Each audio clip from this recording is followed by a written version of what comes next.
ఇట్లా వెళ్ళి like that. Sir do you want to try? Yeah, Mukesh గారు ట్రై. Ready, 1 2 3 go. కొట్టారు, గోల్ కొట్టారు, అంతే, హిట్ కొట్టారు అంతే. ముఖేష్ గారు, మీలో ఈ టాలెంట్ కూడా ఉందని మాకు తెలియదు అసలు. Oh my god, that was simply super. ఇందాక నేను చాలాసేపు ట్రై చేశాను కానీ ఒక్క గోల్ కూడా నేను కొట్టలేకపోయాను బాబు. ఎనీవే, దుల్కర్ ఏ సినిమాలు చేసినా, ఏ క్యారెక్టర్ చేసినా అందులో ఎంటర్ అయిపోతారు.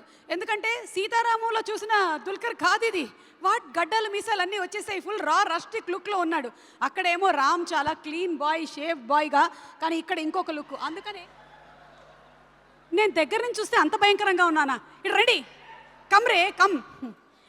వీళ్ళందరూ ఇప్పుడు చైల్డ్ ఆర్టిస్టు, కానీ రేపో మాపో హీరోయిన్ అయిపోతారు మన అనిక లాగా. సో ఇట్ ఇస్ బెటర్ మనం ఇప్పుడే వీళ్ళందరితో ఒక సెల్ఫీ తీసుకొని పెట్టుకుందాం. చెప్పలేము ఎవరు హీరోయిన్ అవుతారో, కొంతమందిలో ఆ లక్షణాలు కనిపిస్తున్నాయి. స్మైల్.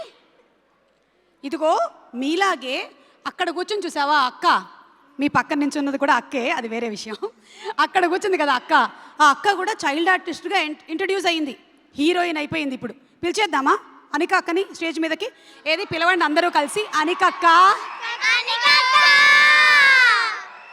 మళ్ళీ రెడీ, 1 2 3. అదేదో అనికక్క మీకు డబ్బులు బాకీ ఉన్నట్టే పిలిచారు. రండి అనిక, నేను రౌడీ, రండి. మీరు వెయిట్ చేయండి, మీతో పాటు ఫోటో దింపుతాను. రీసెంట్గా అంటే తమిళ్లో చాలా సూపర్ డూపర్ హిట్ సినిమాలు చేసింది. రీసెంట్గా బుట్టబొమ్మ అనేటువంటి సినిమాలో కూడా మనకి కనువిందు చేసినటువంటి దిస్ గార్జియస్ అనిక. అనిక, వీళ్ళందరికీ ఒక సెల్ఫీ కావాలంట విత్ యూ. Okay, ready, 1 2 3. పిల్లలో పిల్లగా కలిసిపోయాను కదా నేను, అది నా గొప్పతనం.